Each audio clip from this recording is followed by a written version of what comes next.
Hey guys, I wanted to record this edit for you so you can see how I will bring one of these images in through Lightroom.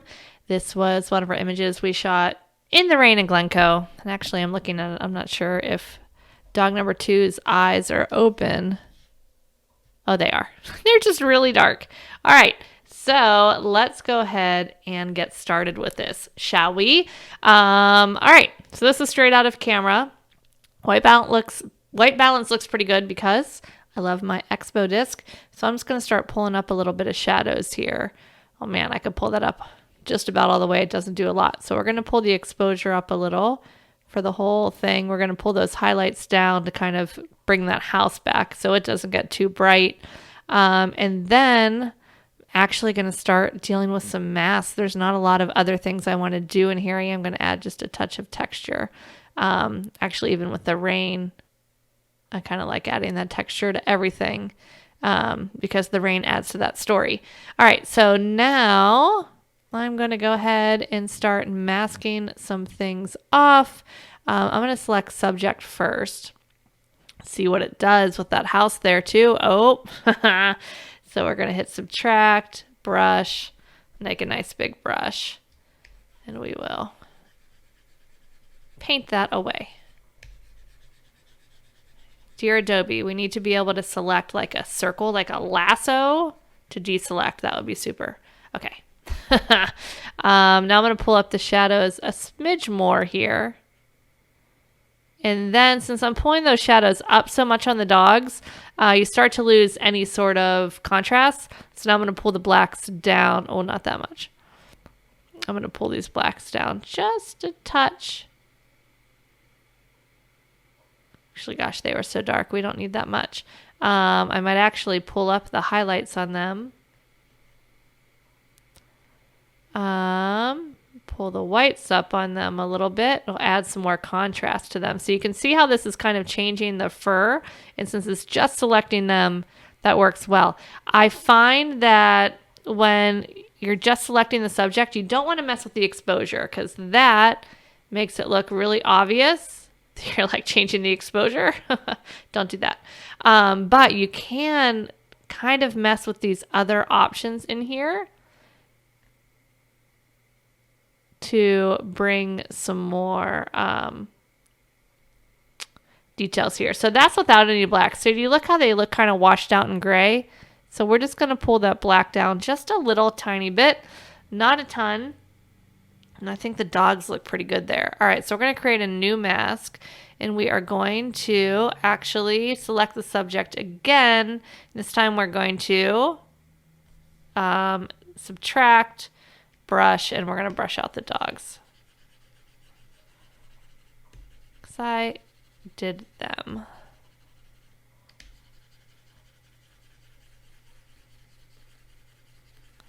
All right.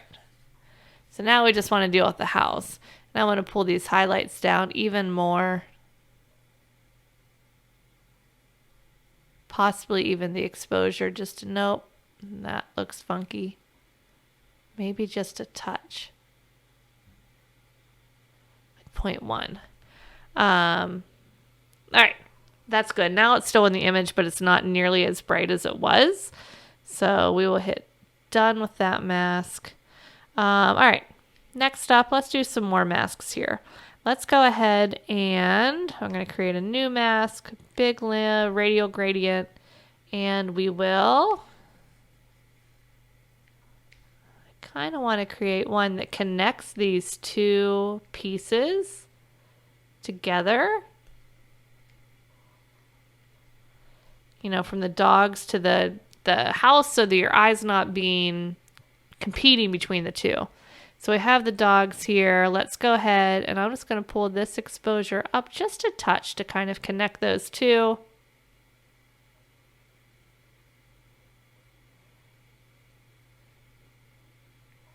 Pull shadows down a touch. Then we can always turn that on and off. All right, I do like that. I'm going to make this actually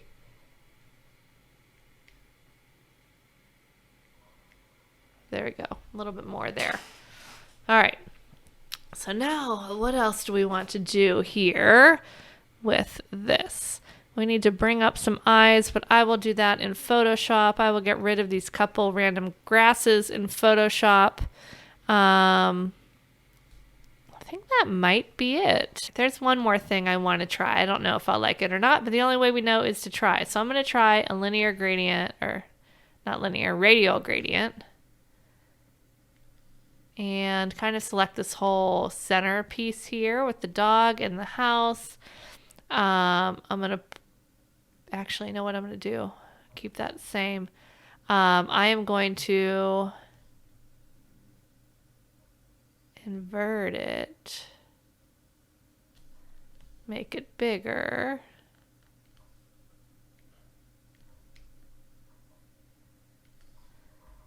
And then we can pull those edges down just a touch.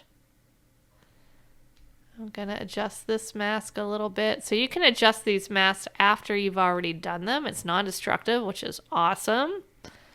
So that just kind of brought our eye, that last mask just kind of brought our eye in from the outside. You can see it's just a really subtle vignette. Subtlety is the name of the game when you're dealing with these masks. But the great thing is you can really layer these suckers on, which is awesome. All right, and I'm going to try one more. Again, I don't know if I'm going to like it or not, so we're going to do a big radial gradient. And we are also going to make that feather. Hello, come back. Not that hard. There we go. So you can see that feather kind of brings out a high feather, makes it really, really gradiate. I don't know if that's a word, where no feather makes it a really hard edge. So I want it a little bit harder just because these dogs are so close over here to the edge. And then we're going to go ahead and subtract our subjects, and I hope it selects the house and the dog. Yes, very good. And now I'm just going to go ahead and pull the whites up behind. Not a ton, remember, subtlety. So that kind of, again, connects those two. We can see the difference that makes. So this is a great way to do that, to have that mask and then deselect the subtract the subjects to bring lightness behind a subject. So I think that's it. I'm going to go ahead and finish the sucker up, and then we will take this one over into Photoshop. And here's just a quick before and after. You know, I didn't do anything crazy. All that data was in there. Didn't have to mess with my color because of that Expo disc. And yeah, and now we just need to do some final cleanups. All right, here we are in Photoshop. Let's get, make sure this is recording. Yes, we are. Okay. So let's Command J. Let's do some eyes first. I am weird. I do my eyes a little bit different. I like my history brush. There are 8,000 different ways that you guys can go ahead and do these eyes. So I do history brush. I check on the history on the layer via copy. Well, first, sorry, I Command J to make a new layer, then press history brush, then choose layer via copy. Make sure this is on screen somewhere in the 20 to 30% area. And then I'm going to zoom in a bit, not that much. There we go. And we're going to work on this dog's eye first. It's 400%, so that's why it's grainy. I'm not pixel peeping. I just want to see my pixels for the eye editing. We're just going to brighten that up. Brighten that up. Brighten the eye up. Brighten the eye up. Zoom out a bit. That looks great. This other dog already has some pretty bright eyes, so I'm just going to brighten up the catch light. The eyes are bright enough. Dogs are so wet. All right.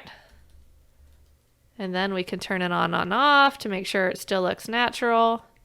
Yes. Okay. Command E to merge. Now I'm going to go ahead and Command J for a new layer again. I'm just going to grab my spot healing tool. And I am going to maybe not get in quite that close. Let's see which one of these are particularly distracting. This one.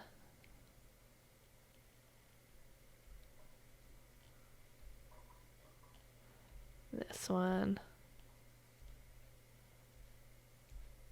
This is just spot healing tool, works really well usually for these, especially when there's this kind of natural in focus stuff behind. Sometimes it doesn't work great if it's really soft and bokeh-y, but you only know by testing. So you got to test out a couple different options, see what works best, and then go from there.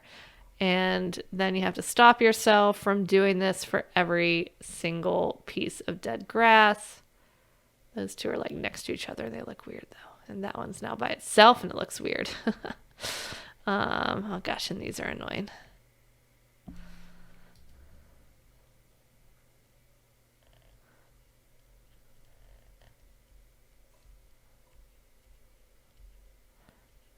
All right.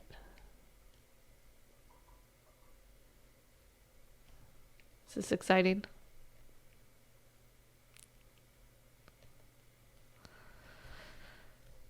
All right, that looks good. That looks good. Do I want to get rid of these? Yeah, I came this far.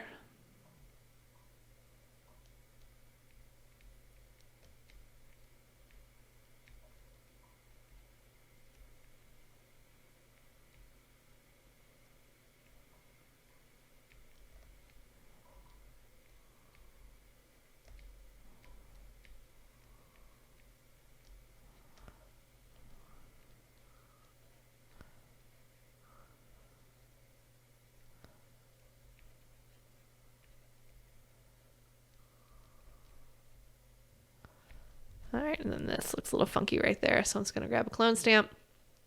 Where'd you go, clone stamp? There you are. I'll just use a little of this stuff and just do.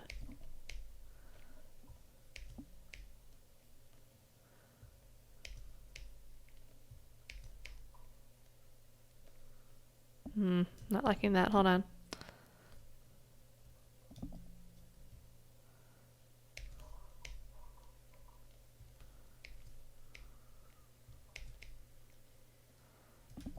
Kind of like that little bit of color there. There you go. That looks good.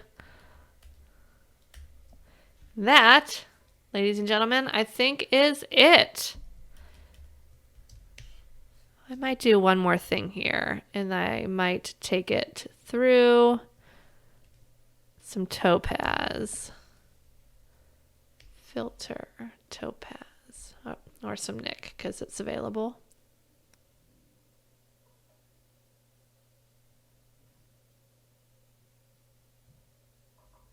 Color Effects Pro.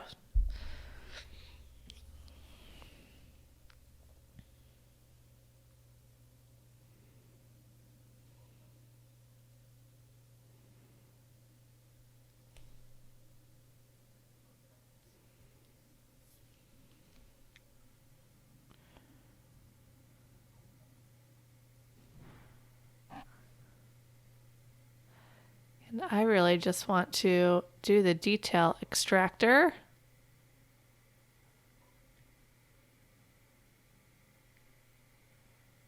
Too much. Well, it's all too much, but that's okay. We can then adjust it.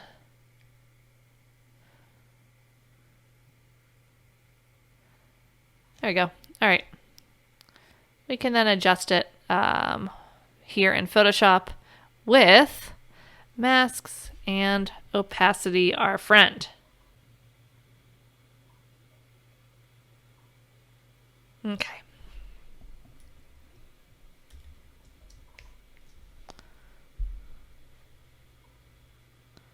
So that's all the way. Too much. That's nothing. We're just going to add a little tiny bit. About 30%. And there you go. That is all done. Hope you enjoyed.